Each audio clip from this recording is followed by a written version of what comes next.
हज़रत खौला रज़ी अल्लाह ताला अन्हा क्या बेहतरीन औरत है, जाँबाज़ औरत है, पाक दामन औरत है, तक़वा तहारत वाली औरत है, जिसकी शान में 28वां पारा शुरू होता है, क़द समी अल्लाहु क़ौलल्लती तुजादिलुका फ़ी ज़ौजिहा व तश्तकी इलल्लाह वल्लाहु यस्मउ तहावुरकुमा। बहुत खुशकिस्मत औरत है ये आयत इसलिए नाजिल हुई है, औस इब्न साबित ने ज़माने जाहिलियत वाली तलाक़ दी थी हज़रत खौला को। क्या तलाक़ दी थी? औस बिन साबित ने कहा था, अंति अलैया का ज़हरी उम्मी, तू मेरे ऊपर मेरी माँ की पीठ की तरह है। इसको ज़िहार कहते हैं फ़िक़्ह की किताबों में। ज़माने जाहिलियत में अगर कोई अपनी बीवी से ये कह देता कि तू मेरी माँ की तरह है या मेरी बहन की पीठ की तरह है, हमेशा हमेशा के लिए बीवी हराम हो जाती। उसका निकाह किसी और से भी हो जाए, वो तलाक़ दे दे या उसका इंतकाल हो जाए तो भी इसके लिए हलाल नहीं होती थी, अबदी हुर्मत हो जाती थी। और आज भी है ये मसला, मुहर्रमात अबदिया, यानी ऐसी औरतें और ऐसे रिश्ते जिन औरतों से कभी भी निकाह नहीं होता, जैसे माँ, बहन, बेटी, इन औरतों के बदन के ऐसे उज़्व, ऐसे पार्ट से अपनी बीवी को तशबीह दे देना, मसलन कहना कि तू मेरे लिए मेरी माँ की पीठ या मेरी माँ के पेट की तरह है, तो ये बीवी हराम हो जाती है।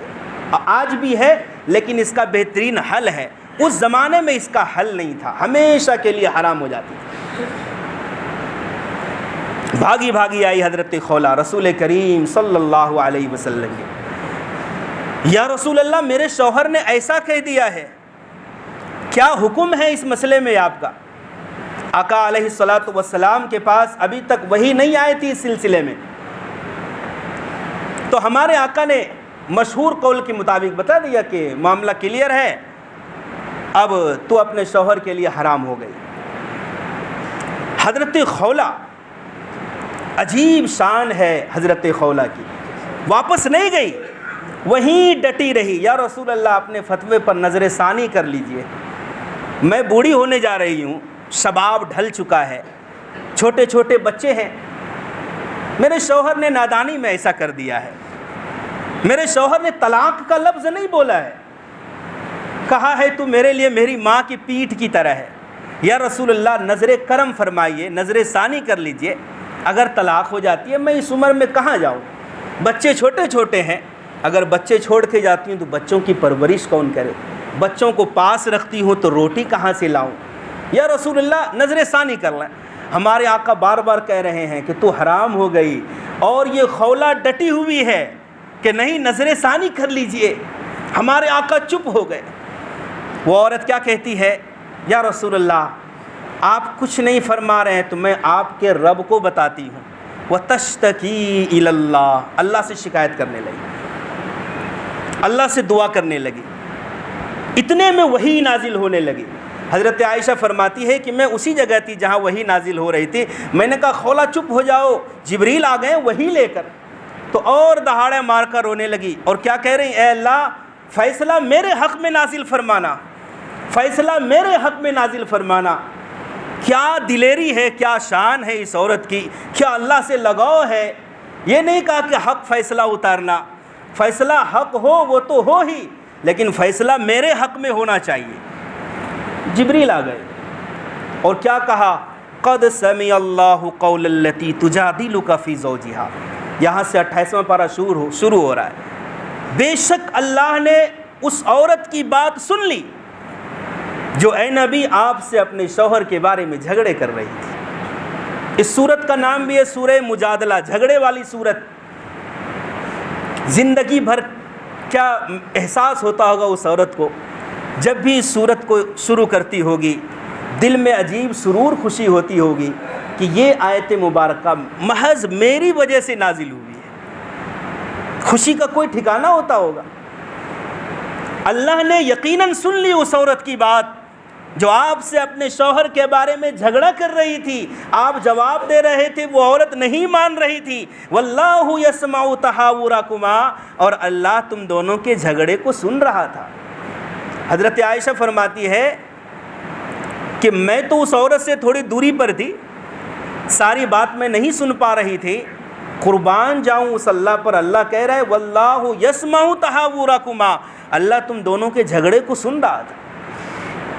फिर आगे चलकर अल्लाह ने कहा कि कोई सिर्फ इतना कह देने से कैसे माँ बन सकती है, माँ तो सिर्फ वह है जिसने जन्म दिया है। अब फिर आगे अल्लाह ने मसला बताया कि जो लोग ऐसा बोल देते हैं कि तू मेरे लिए मेरी माँ की पीठ की तरह है या मेरी बहन की पीठ की तरह है, तो क्या मसला है इसमें।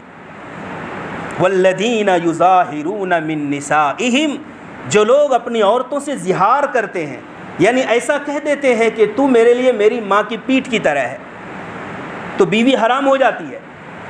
आज भी ये मसला है, लेकिन अब क्या है हल।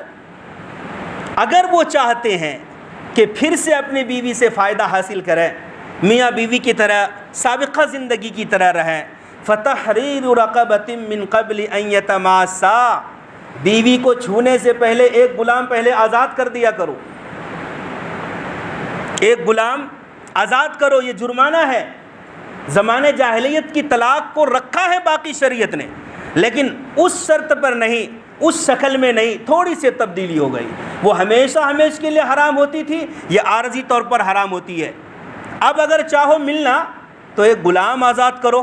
फ़मन लम यजिद फ़सियामु शहरैन मुतताबिऐन, अगर कोई गुलाम नहीं पाता तो 2 महीने लगातार मुसलसल रोज़े रखे, बीच में एक भी रोज़ा छूट गया तो फिर से शुरू करें, फिर छूट गया बीच में तो फिर से एक से शुरू करें। ये रमज़ान वाला कफ़ारा की तरह है कि जिसने रमज़ान शरीफ में रमज़ान का एक रोज़ा जानबूझकर तोड़ दिया तो उसकी सज़ा भी यही है जो इस आयत करीमा में है। या तो एक गुलाम आज़ाद करो या 2 महीने के मुसलसल रोज़े रखो। फ़मन लम यस्तति फ़इत्आमु 60 मिस्कीना, अगर कोई कमज़ोर है, माजूर है, बूढ़ा है, रोज़े मुसलसल नहीं रख सकता, तब उसके लिए गुंजाइश है कि 60 मिस्कीनों को 2 वक्त खाना खिला दो। ये सज़ा है ज़िहार का। मेरे भाइयों, रमज़ान शरीफ में भी हम बहुत ज़्यादा सहूलत ढूंढते हैं। अगर किसी ने जानबूझकर रोज़ा तोड़ दिया, अब तो ग़ुलामों का कोई तसव्वुर ही नहीं है दुनिया में। अब हमारे पास 2 ही ऑप्शन बचते हैं, या तो मुसलसल रोज़े रखो, ये उन लोगों के लिए हैं जो वाक़ईतन रोज़े रख सकते हैं। अगर रोज़ा रखने की सलाहियत है, ताकत है, तो वो मिस्कीन को खाना खिलाने से कफ़ारा अदा नहीं होगा, रोज़े ही रखने पड़ेंगे।